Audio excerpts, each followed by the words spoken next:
Hello बच्चों, राम राम, जोहार। बच्चों, एक शानदार सा सवाल है। आइए इस सवाल को अपन लोग करते हैं। सवाल में क्या बोला गया है? In the formula x equal to 5y z² x and z have dimensions of capacitance and magnetic field. Okay, ये दे रखा है अपन को, ठीक है ना? Capacitance and magnetic field, right, respectively. What are the dimensions of y in SI units? ठीक है ना? तो चलिए हम लोग इस सवाल को शानदार तरीके से करने की कोशिश करते हैं। ठीक है, तो यहाँ पे देखिए, सबसे पहली बात, हमारे पास जो इक्वेशन दे रखा है पहले उसको लिख लेता हूँ। यहाँ पे क्या दे रखा है? x is equal to 5y z²। अब यहाँ पे जो x को बोला है, x अपन का क्या है? तो ध्यान से देखिए, x अपन का क्या है? कैपेसिटेंस है ना? ठीक है, x क्या बोला है? कैपेसिटेंस, और z को बोला है मैग्नेटिक फील्ड। तो x हो गया हमारा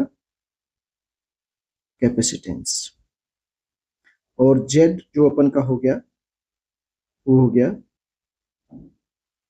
मैग्नेटिक फील्ड, राइट। तो कैपेसिटेंस का जो डायमेंशनल फॉर्मूला x से डिनोट किया है यहाँ पे, तो कैपेसिटेंस का जो डायमेंशनल फॉर्मूला हो जाएगा वो यहाँ पे मैं थोड़ा लिख दे रहा हूँ, आप तो समझ में आ जाएगी।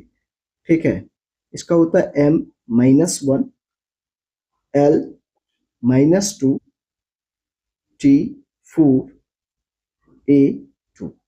ठीक है, ये कैपेसिटेंस का डायमेंशनल फॉर्मूला है। ठीक है, आप निकाल सकते हैं, C equal to Q upon V होता है, उससे निकाल सकते हैं आप। ठीक है ना? और फिर जेड अपन का क्या है? मैग्नेटिक फील्ड है। तो यहाँ पे मैग्नेटिक फील्ड का भी डायमेंशनल फॉर्मूला मैं आपको लिख दे रहा हूँ। देखिए, मैग्नेटिक फील्ड का जो डायमेंशनल फॉर्मूला होगा m1 l0 T-2 A-1, right क्या? ये मैग्नेटिक फील्ड का डायमेंशनल फॉर्मूला हो जाएगा। ठीक है, अब मैग्नेटिक फील्ड का मैं फॉर्मूला यहाँ पर बता देता हूँ। आप दोनों फॉर्मूले से आप निकाल सकते हो। जैसे कि कैपेसिटेंस के लिए क्या होता है? Q upon V, charge upon potential. ठीक है ना? आप यहाँ पे निकाल सकते हैं। ठीक है, तो ये चीज हो गई। और यदि मैं बात करूँ मैग्नेटिक फील्ड के लिए, तो क्या होता है? B इज इक्वल टू होता है F upon QV sine theta. ठीक है, तो QV चार्ज हो गया, V हो गया वेलोसिटी, F हो गया फोर्स। ठीक है ना? और साइन थीटा ये तो डायमेंशन लेस हो जाएगा, ये आप समझ पा रहे हैं। तो यहाँ से दोनों डायमेंशनल फॉर्मूले आप निकाल सकते हैं, आसान है, कोई टफ नहीं है।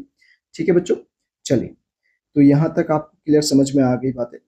अब यहाँ पे हम लोग जो बात करेंगे, बोला क्या गया है? x इक्वल टू, यहाँ पे इक्वेशन हमारे पास x equal to 5y z²। तो हमको चाहिए किसका? y का डायमेंशनल फॉर्मूला अपन को चाहिए।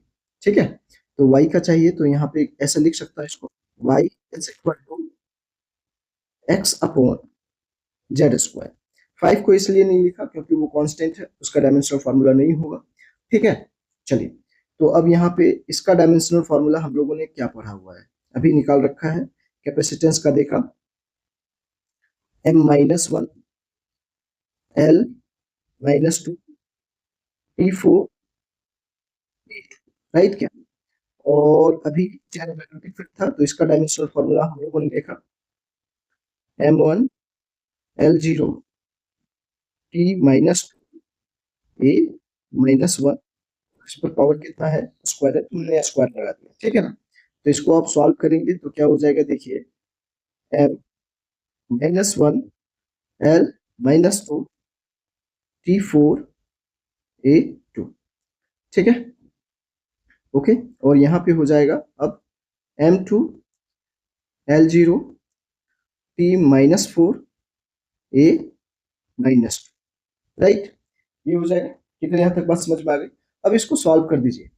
तो सॉल्व करेंगे तो क्या हो जाएगा? देखिए, तो m-3 ये ऊपर चला जाएगा, तो ठीक है, और l-2 और ये ऊपर जाएगा तो प्लस में हो जाएगा, तो हो गया t, है ना?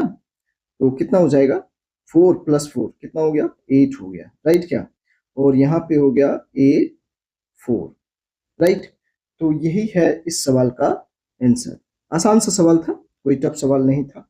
ठीक है बच्चों, तो यहाँ तक आपको क्लियर हुई होगी सारी बातें, मैंने स्टेप बाय स्टेप सारी चीज को आपको समझा दिया है। ओके बच्चों, तो इसका सही आंसर कौन सा ऑप्शन है देख लेते हैं हम लोग। ए तो नहीं है, बी भी नहीं है, सी में देखिए तो M-3, यहाँ पे सी में देख लीजिए M-3, TL-2 है, T8 है, A4 है। ठीक है ना, तो यहाँ पे जो इसका सही ऑप्शन है वो ऑप्शन नंबर सी यहाँ पे करेक्ट है। ओके बच्चों, चलिए तो यहाँ पे समझ में आया होगा आप लोगों को बच्चों। Okay, thank you.